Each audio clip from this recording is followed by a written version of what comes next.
Muy buenos días a todos mis estimados amigos y hermanos. Le doy gracias al Señor porque puedo llegar a ustedes un día más.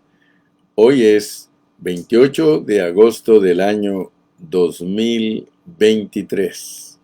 Para mí es un honor poder ser un portavoz de la palabra de Dios. El Señor tiene muchos portavoces. En todas partes del mundo se proclama su palabra. Somos sus testigos. Somos las personas que Dios usa para que otros conozcan a Dios. Vivimos en medio de una realidad. Este mundo, en él se mueven dos simientes. Por un lado se mueve la simiente de la serpiente y por el otro lado se mueve la simiente de los hijos de Dios. Así que tenemos que tener ojos muy abiertos para entender nuestro ambiente. A algunos se les olvida que aquí en este mundo vivimos en una esfera donde hay vida espiritual y vida física. En la vida espiritual están los ángeles, hay ángeles que no están caídos, hay ángeles caídos, ¿sí? También hay ángeles que están a favor de nosotros. Así que nos movemos en un mundo espiritual y Dios quiere abrirnos ese entendimiento para que no vivamos descuidados, porque nuestra lucha en realidad no es contra carne ni sangre, sino contra potestades. Entonces démosle pues el interés necesario a lo que es concerniente al mundo espiritual. Muy pocos hermanos cristianos están conscientes, se les olvida que estamos en una esfera en la que tanto los espíritus como los físicos tienen una correspondencia. O sea que las cosas que pasan en la vida del espíritu afectan a los que estamos aquí abajo en los cuerpos físicos. Y pues estamos estudiando todas las jornadas del pueblo de Israel que las podemos encontrar en Éxodo, en Levítico, en Números, en Deuteronomio. Y Dios soberanamente nos revela su palabra para que nosotros seamos personas constituidas de su palabra y que no vivamos descuidadamente, sino que vivamos avisadamente, porque el avisado ve el mal y se esconde, mas los necios él les alcanza el mal. Muy bien, entonces dijimos que estamos en la jornada número 38 y no queremos perder de vista que las jornadas sirven para marcar nuestro crecimiento espiritual. Todos nosotros como cristianos debemos crecer espiritualmente. Esa es la meta de Dios, que crezcamos. Entonces, la jornada 38 está en Números 33:44. Números 33:44. Les recomiendo a todos mis oyentes, a toda mi audiencia, les recomiendo que, por favor, compartan su página, compartan este mensaje, porque no tenemos otra manera de cómo llegar a ellos si nosotros no compartimos. Si este canal, si este programa lo bendice a usted, comparta, comparta la palabra, para que otros escuchen lo que usted está escuchando. Muy bien, dijimos que esta jornada tiene mucha explicación, tiene muchos puntos.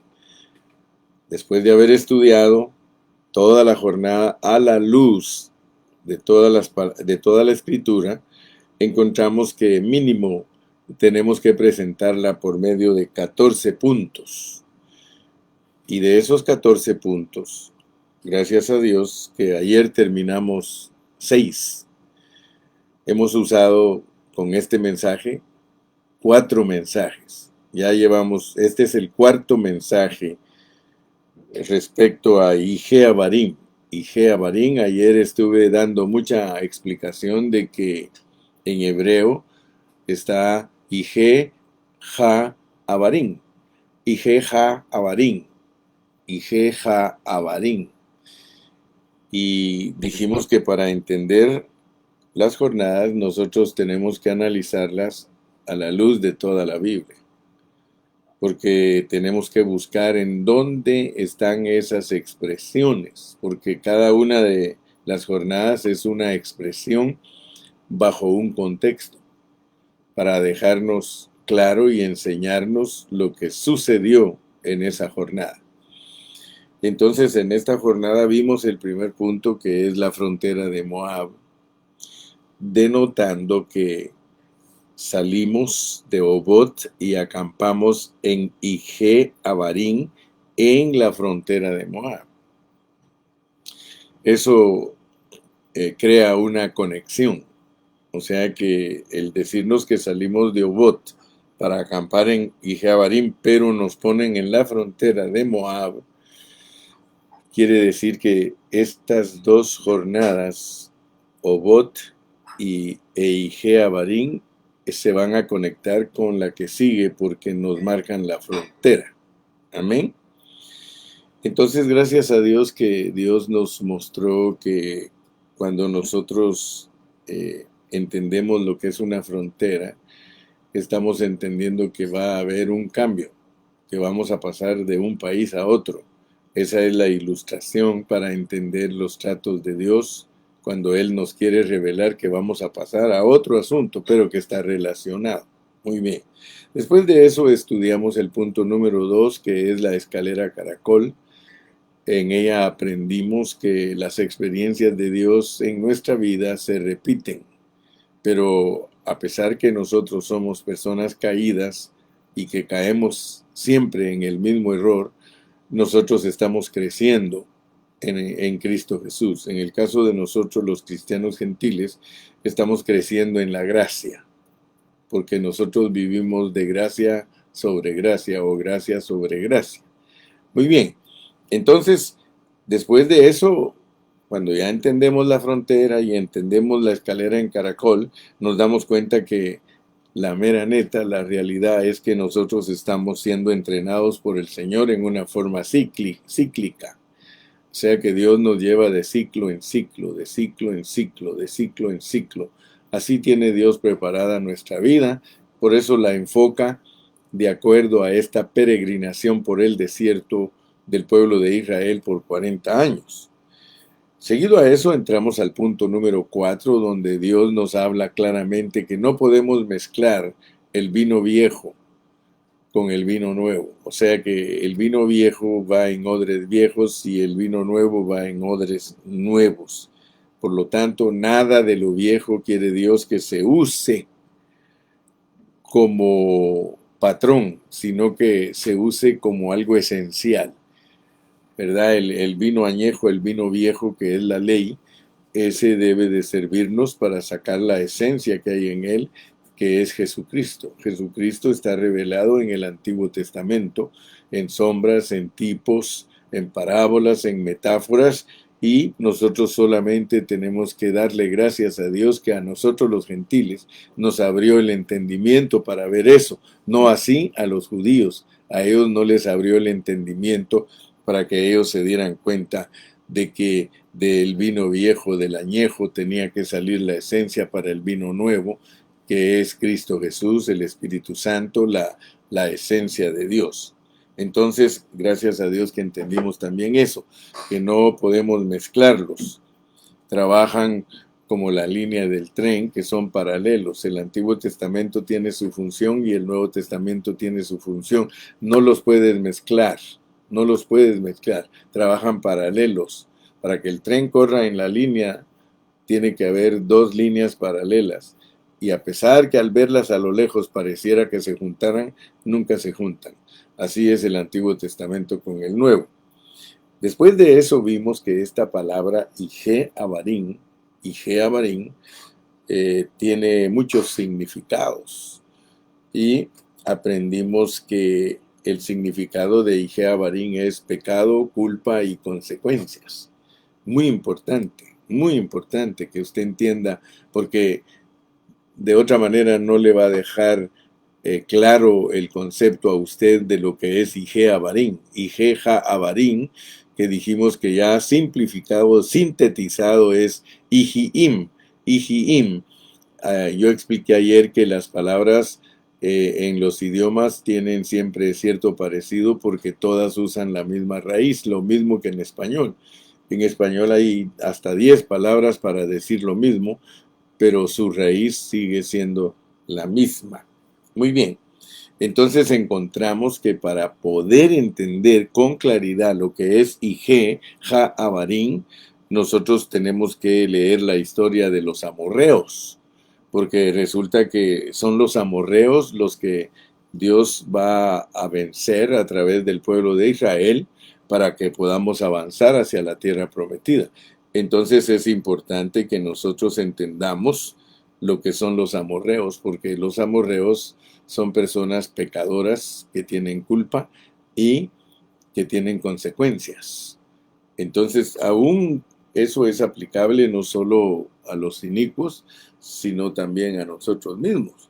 Nosotros como cristianos tenemos que entender que la palabra de Dios nos muestra que nosotros somos pecadores con culpa y que tenemos consecuencias debido a nuestro pecado.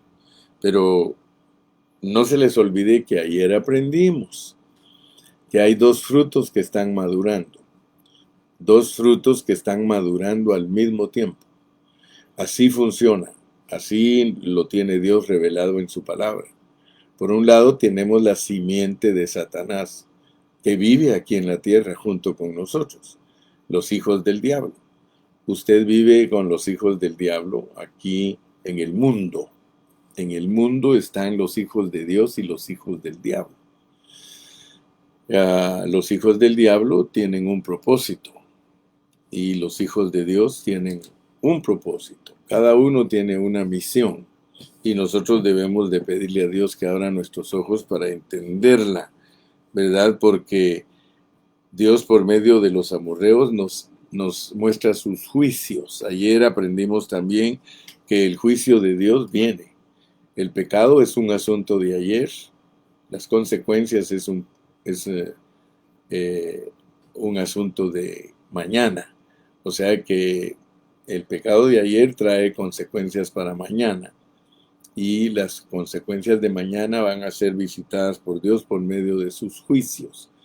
Entonces, por favor, que quede bien claro y bien sentado lo que es Ige Abarim. Ige Abarim nos está acercando a entender que Dios está madurando la maldad, así como usted lo escucha. O sea que para que Dios castigue al mundo, lo va a llevar hasta que madure su maldad. O sea que si el mundo no ha llegado a la madurez de su maldad, no hay forma que Dios lo castigue. Dios hace que la simiente de Satanás se perfeccione en su maldad. Fíjese cómo es el asunto, porque hay un perfeccionamiento en los hijos del diablo, como también lo hay en los hijos de Dios. A nosotros Dios nos está preparando para que lleguemos a la medida del varón perfecto. A ellos los está preparando para que lleguen al colmo de la medida de su iniquidad. Entonces, por favor, ponga atención a eso. O sea que, dicho en otras palabras, Dios está madurando la maldad. Así como a nosotros está madurando a Cristo en nosotros, Él está madurando la maldad. Ahí está bien la luz, hermana Carrillo, déjela ahí, por favor. Ahí está perfecta, ya ahora me miran claramente los hermanos. Muy bien, entonces vamos a entrar al séptimo punto. El séptimo punto, el título es Madurando la maldad, para que podamos verlo con más claridad. Fíjese, Dios no va a hacer heredar la tierra todavía, porque el amorreo todavía no ha cumplido su ciclo, todavía no ha hecho tantos males, todavía no merece ser sacado de su lugar. Fíjese que estas figuras sirven para que nosotros entendamos lo que está pasando en la esfera espiritual y lo que está pasando con nosotros. Dios todavía no va a quitar los amorreos. Eso significa algo muy importante para nosotros, hermanos. Hay enemigos que Dios los va a quitar hasta que ya estemos listos para entrar a la tierra prometida. ¿Qué quiere decir eso? que hay debilidades en ti, que hay debilidades en mí, que hay errores en ti, hay errores en mí, que Dios no los va a quitar.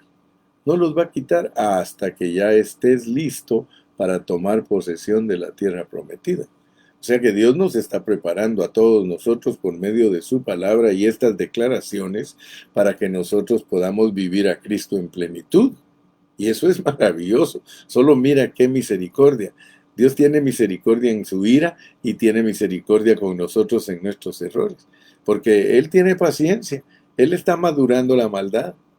Pero por el otro lado nos está madurando a nosotros. Y así como Él tiene paciencia con los hijos del diablo, que los está madurando para castigarlos, a nosotros tiene paciencia en madurarnos para recompensarnos, para darnos el reino. Fíjese pues, entonces tú vas a ir madurando poco a poco y va a llegar un momento cuando se cumpla, como los amorreos, en ellos se va a cumplir el colmo de la maldad de ellos. Entonces esa hora es cuando tú ya vas a estar preparado. Fíjate, pues por eso yo les digo que mucho ojo a lo que nosotros estamos viendo. Yo les dije hace unos días, les dije, miren, mientras el tercer templo de Israel no esté erigido, no esté levantado, la iglesia no está preparada. ¿Se acuerdan que yo les dije eso? Me dijo Gilmar, eso me gustó mucho, pastor, me dijo, porque hay señales que nos sirven a nosotros de guía, pero fíjense, claramente, si Dios usa a Israel para revelar nuestro crecimiento espiritual y nuestro desarrollo espiritual, mientras no hayan erigido el tercer templo en Israel, que es una señal muy clara para nosotros los cristianos, la iglesia no está totalmente edificada. El Señor dijo, y sobre esta roca edificaré mi iglesia. Si allá está la sombra, aquí está la realidad. La realidad es de que nosotros todavía estamos siendo edificados. En cuanto ese templo, los judíos lo levanten y ya esté exhibido como el templo para que ellos lleven a cabo su culto, en ese tiempo la iglesia está lista para exhibir la gloria de Cristo. Muy bien, entonces pon atención a estas palabras. Fíjate, esas palabras que dicen acá, no ha llegado a su colmo la maldad del amorreo. O sea, la iniquidad, es decir, todavía no ha llenado la copa.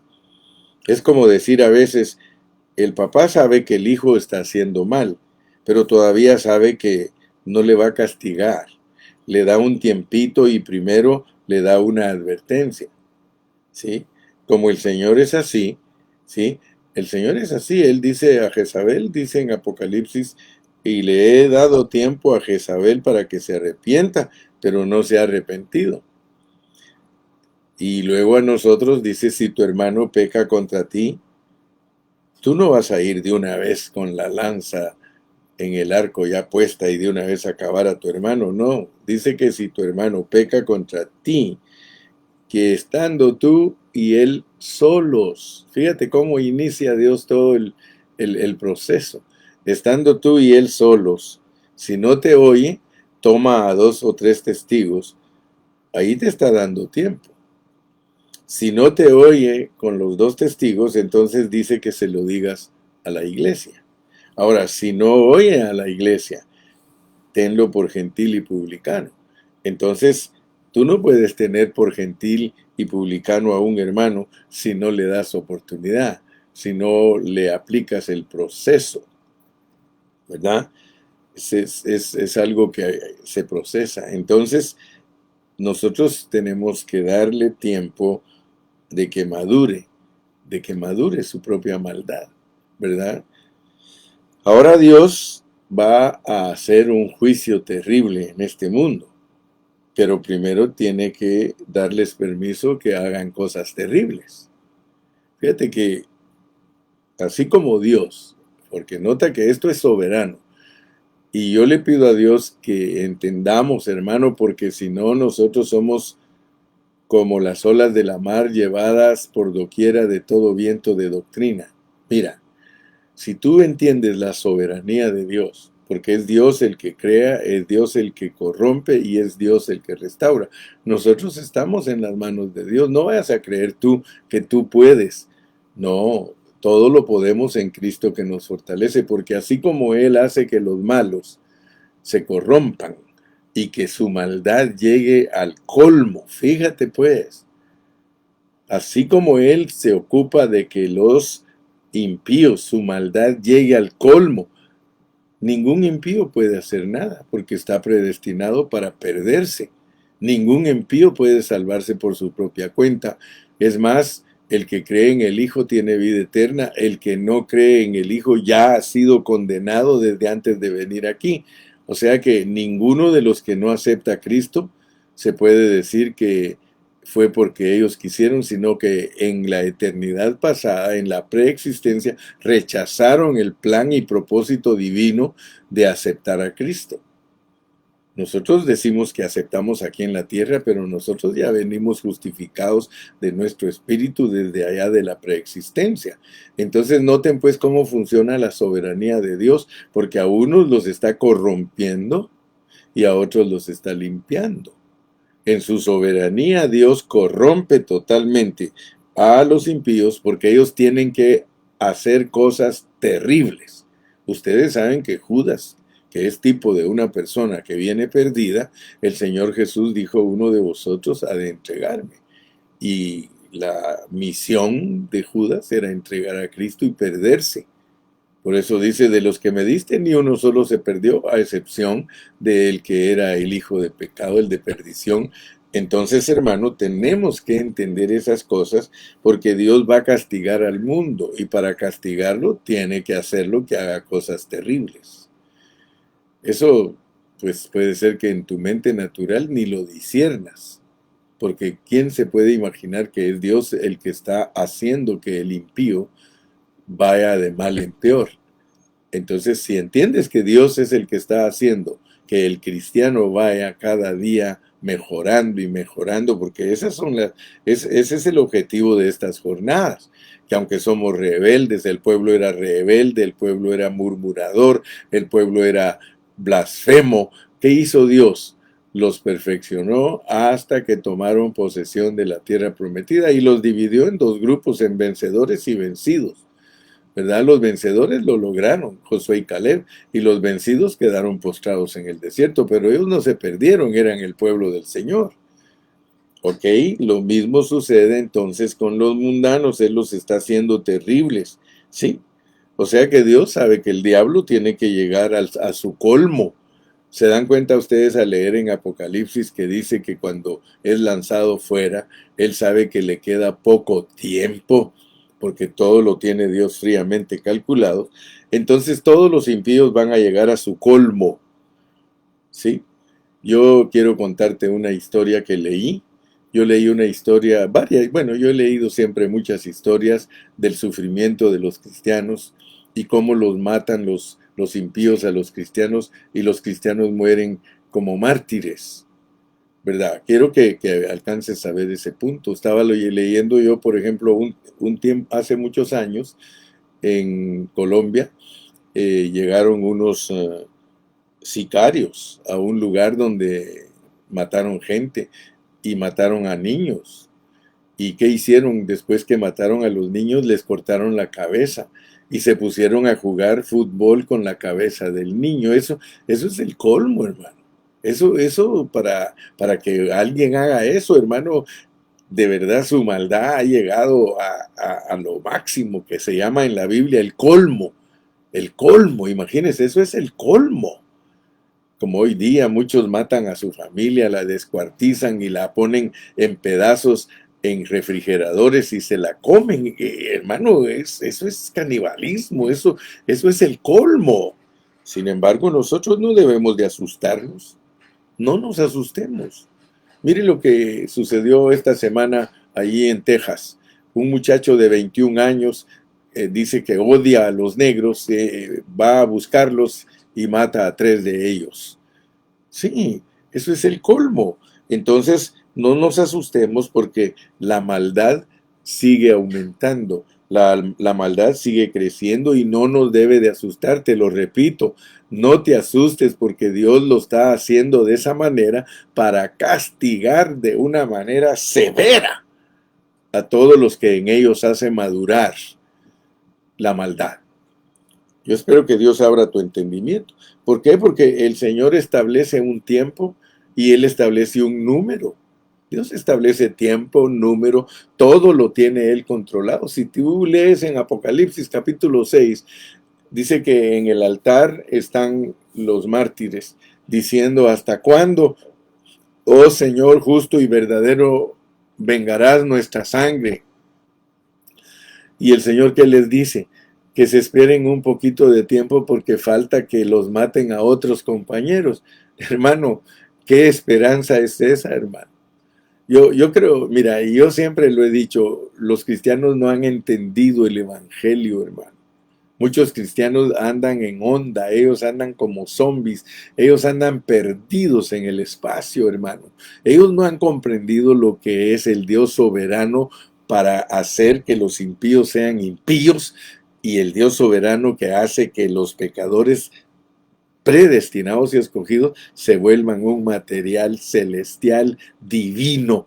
Aleluya, hermano. Sí, sí. El colmo, hermano. Entonces, es importante que nos demos cuenta que esta jornada de Ige sirve para que entendamos todas estas cosas. Ige es para que nosotros entendamos cómo es que actúa la soberanía de Dios en nosotros. ¿Va? Madura la maldad en el impío y a nosotros nos madura de impíos a personas que fluye a Cristo totalmente a través de ellas. Ahora vamos a entrar al punto número 8, que es visitación de la iniquidad. Fíjate pues. Entonces, eso es lo que está aquí. Esa palabra Ige significa la visitación de la iniquidad cuando llegó a su colmo. Fíjate todo lo que encierra esta jornada Ige, Ja, Abarim y Jiim, si la sintetizamos. Significa que donde hay pecado hay culpa y donde hay culpa hay consecuencias. Nunca te olvides de esta jornada. Esto está incluido en este significado, en esa raíz, es la iniquidad, pero llegando a la maduración hasta acarrear el juicio que le corresponde. Porque el juicio está implicado en el mal. El pecado, la culpa y la consecuencia están todos juntos, pero empieza por el pecado y ese pecado va arrastrando detrás de sí a la consecuencia. Cuando llega a un punto en que se abusó tanto, la consecuencia viene y aplasta con todo su poder. En esa simple palabrita Ige está todo este sentido de las raíces en que aparece en muchos lugares del Antiguo Testamento. Entonces seguimos leyendo así.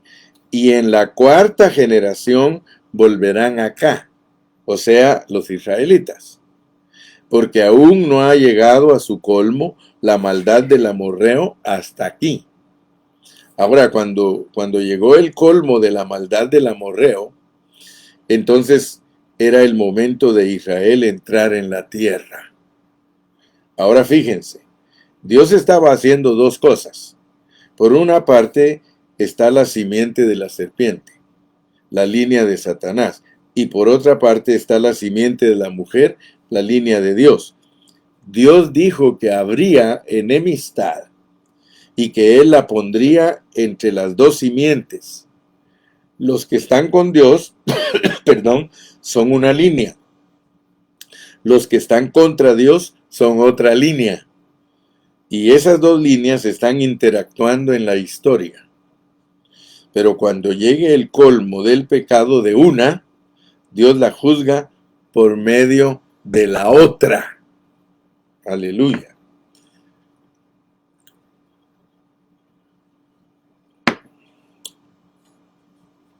Ahora, cuando la iglesia es flaca, permite que los enemigos vengan y la venzan.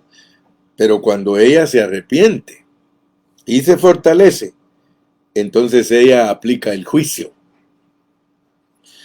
Cuando la iglesia, o sea Israel, aprendió la lección de Obot, la lección de los odres, la lección de ya no contar con lo viejo, de ya no estar en un ambiente en lo natural, ni del viejo hombre, ni de la religiosidad, sino solamente en Cristo, y permanecer conservando la vida de Cristo en el Espíritu, y permanecer en esa nueva vida. Ese es el momento en que ya está en la frontera, listo para aplicar juicio contra el enemigo. Mientras la iglesia está aprendiendo, mientras la iglesia está madurando, el mundo está en lo suyo, enredándose en lo suyo. Entonces por eso Dios va a entregar el juicio a los santos del Altísimo. Y aún dice que juzgaremos a los ángeles, pero ¿cuándo serán ellos juzgados? Cuando nosotros estemos maduros y ellos hayan llegado a su colmo. Ahí es cuando las uvas han llegado a la madurez. Por eso el Señor habla del trigo y de la cizaña que van creciendo juntos, pero que cuando llega el momento de la siega, se hace la diferencia. Bueno, aquí pareciera que la cizaña era trigo y el trigo cizaña. No había mucha diferencia, pero Dios los dejó ir madurando y ahora ya se va a notar quién está de su lado y quién está en el otro lado. Y quién, al fin de cuentas, va a juzgar a quién. Eso es lo que representa ese momento de Ije Abarim. Gracias a Dios, hermano. Yo le doy gracias a Dios que Dios nos permite estudiar su palabra en una forma profunda. Le doy gracias a Dios que Dios nos ha abierto nuestros ojos para ver la realidad de lo que está pasando. Ayer les decía a los hermanos en la reunión, hermanos, no se duerman, tomen su lugar, hermanos. Mucho cristiano no toma su lugar, hermano. Mucho cristiano está viviendo descuidadamente, no toma en cuenta lo que Dios está haciendo. Dios está haciendo su trabajo.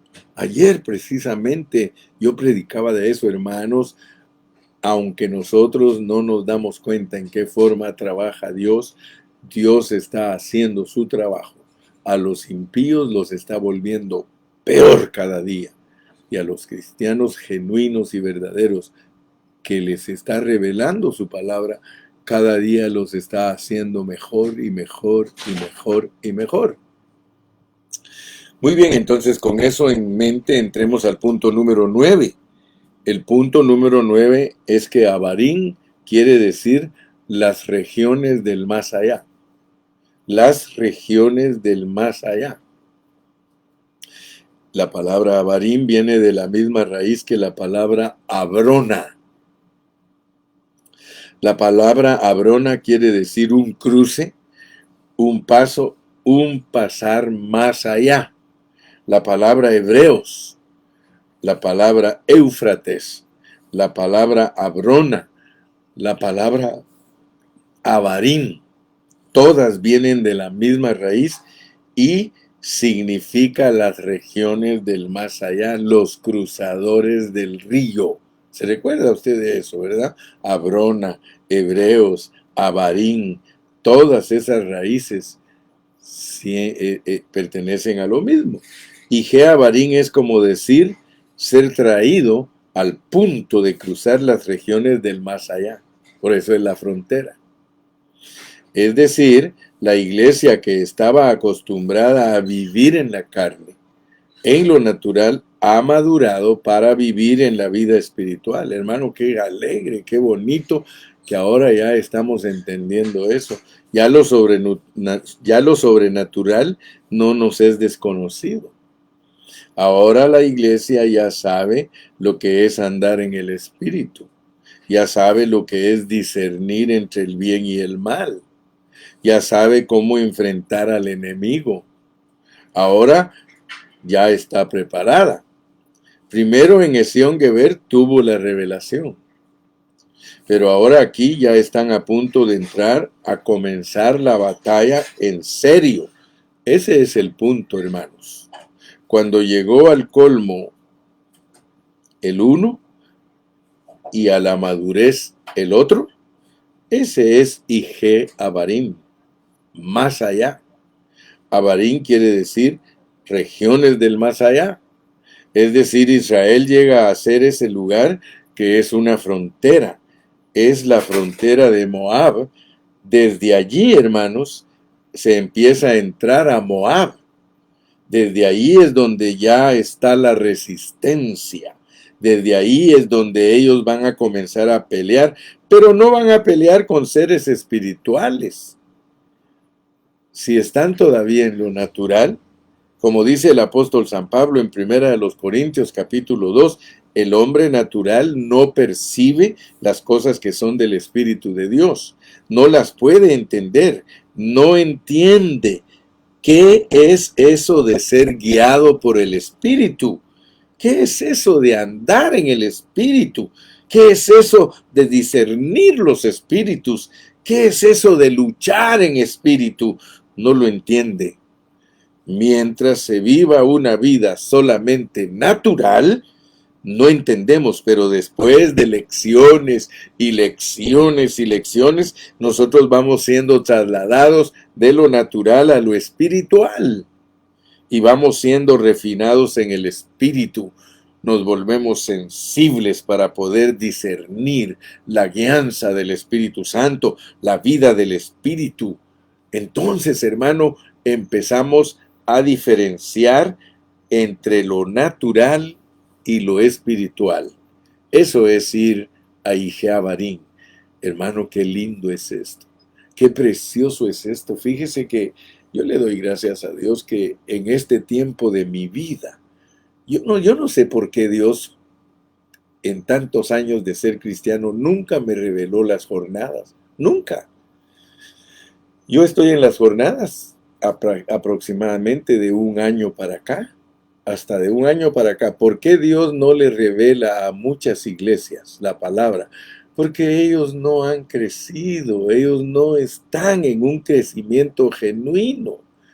Ellos son hijos de Dios, pero son bebecitos, son children, son niñitos, se resisten a avanzar. Mire, hermano, el diablo está en este asunto. El diablo no quiere que los cristianos se desarrollen. El diablo no quiere que los cristianos crezcan. Tú debes discernir eso, hermano. Si tú estás en un ministerio donde no están creciendo en la palabra, hermano, sal por tu vida, hermano. Vete a un ministerio que realmente te ayude a crecer, a un ministerio que te desafíe, a un ministerio que viva la palabra, hermano. Mira, hace años a mí me habló Dios de todo esto, hermano. Yo tuve que salir del círculo religioso, de un círculo pentecostal donde le hacen creer a uno que ahí está el gran poder de Dios, hermano, y que ahí están los dones, hermano, cuando eso Pablo claramente dice que es de niños, hermano. ¿Para qué nos vamos a quedar practicando cosas de niño, hermano? Yo renuncio a todo lo que es de niño y puedo unirme al apóstol Pablo y decir, cuando yo era niño, hablaba como niño, pensaba como niño, actuaba como niño, pero vino un tiempo en que Dios trató conmigo y empezó a ayudarme a madurar y ahora ya no pienso como niño, ya no pienso ni siquiera como joven. Y ya quiero dejar de pensar como padre y meterme a ser un verdadero anciano, hermano, un verdadero abuelo, un verdadero hombre con sabiduría, que las canas que le salen a uno, hermano, en la cabeza y en la barba, sirvan para demostrar que realmente nosotros somos gente madura, guiando a otros para que también maduren. Ay, mi amado hermano. Quiero decirle que yo a veces me he decepcionado tanto. porque hay hermanitos que creen que la madurez es usar los dones. Creen que la madurez es predicar del gran poder de Dios. No, hermano. La madurez es revelar la palabra de Dios como está escrita, escondidos los misterios, pero que tú seas usado por Dios para descubrir esos misterios. Ije ha Abarim, Ije ha Abarim, Abrona, hebreos, Éufrates, cruzadores del río, hermano. Abraham al principio tuvo que cruzar el Éufrates, pero al final de su vida no tuvo que cruzar el Éufrates, sino cruzar el río Jordán. Y eso es muy significativo porque Dios nos ha llamado a nosotros para que maduremos. Entiende, Ije Barín es para madurar impíos y madurar cristianos. Madurar impíos y madurar cristianos. ¿Para qué está madurando a los impíos? Para dejarles caer toda su ira, para dejarles caer todo su castigo. ¿Y para qué está madurando? Y fíjate que no hay diferencia, porque entre Pedro y Judas no hay diferencia. Los dos eran pecadores, los dos eran traicioneros, los dos eran roña, dijo un hermano. Sin embargo, la diferencia entre Pedro y Judas es abismal, porque a Pedro Dios lo escogió y lo predestinó y lo creó en Cristo Jesús. En cambio a Judas no, a Judas lo creó para que fuera un traidor definitivo, sin esperanza. Entonces, hermano, échale mano a la soberanía de Dios. Si tú estás en pie es por la soberanía de Dios. Si el hermano Carrillo está en pie, es porque Dios lo escogió y lo predestinó. Bendito sea su nombre. Fíjate que yo no merezco, pero Cristo me hace digno. Yo no merezco que Dios me madure para recompensarme. Si yo también tengo las mismas características que muchos impíos y también he hecho las mismas cosas que han hecho los impíos. ¡Qué misericordia para su iglesia, hermano! ¡Qué misericordia para los Pedros, hermano! Los Pedros que se arrepienten, hermano, de haber negado al Señor. Los Pedros que se arrepienten. Tú tienes que ser un piedrito, una piedrita. Sí, hermano. Somos las piedras de la edificación de Dios, hermano. No somos Judas. Tú no tienes un llamado de Judas, hermano. A veces pareces Judas, pero no tienes ese llamado. Tú eres Pedro. Por eso el Señor le dijo, tú eres Pedro. Así como yo te digo que la roca que soy yo sobre la cual va a ser edificada mi iglesia, tú eres una piedra de esa edificación. Hermano, que Dios te bendiga. Si el Señor nos permite, mañana vamos a continuar con el punto número 10, que es madurar de la revelación a la experiencia. Madurar, porque muchos de nosotros tenemos revelación, pero no hemos madurado. No hemos madurado. Muchos están confundidos porque creen que la santidad es la meta de Dios. La santidad es el camino a la madurez. La santidad no es la meta de Dios, es el proceso de Dios para llevarte a lo que es la madurez. Esa es la meta de Dios, la madurez cristiana. Que Dios te continúe bendiciendo. Despídete, hermano. Muchas gracias por estar con nosotros este día. Y nosotros pues seguimos adelante, seguimos esperando, seguimos siendo llenos del Espíritu, seguimos siendo transformados. Aleluya. Despídete. Saludos, hermano Antonio Junco. Saludos, Jorge Freddy Chiriboga. Saludos, hermana Irma Rojo Luna. Artes García, Dios te bendiga. Alma Hidalgo, Dios te bendiga. Durán Telles, Dios lo bendiga. Vicky Manjarres, Dios la bendiga, hermana Vicky. Jonathan, Juana Cardona, Dios los bendiga. Dios los guarde. Betty Alencastro, hasta mañana, hermana Betty. Aleluya, hermano Asael. Gloria a Dios. Qué lindo, hermano, poderlos saludar. Qué lindo, cada vez que ustedes me ponen ahí un texto, yo los saludo. José Luis Manso Ábalos, Dios lo bendiga. Hermana Ruth Ocampo, Dios la bendiga. Byron, Dios te bendiga. Ana González, reciban saludos de este humilde siervo. Les amo en Cristo. Un abrazo, por favor, un abrazo para todos. Vanessa López, Dios la bendiga. Cecilia de la Torre, Dios la bendiga. Lalito Reyes, Dios te continúe bendiciendo, mi hermano. No se les olvide compartir su página para que este mensaje pueda cumplir con su objetivo. Dice: bendiciones desde Jerusalén, desde lo alto, mi hermano Carrillo. Dios le bendiga, hermano Artes. Bendito Dios, porque Artes ya aprendió a vivir en los lugares celestiales. Estamos viviendo en los lugares celestiales con Cristo Jesús. Aleluya. Gloria a Dios. Dios les bendiga. Hermana Cecilia Menocal, Dios le bendiga, Dios le guarde. Dios guarde a todos, Dios los bendiga, los amo en Cristo Jesús. Bye.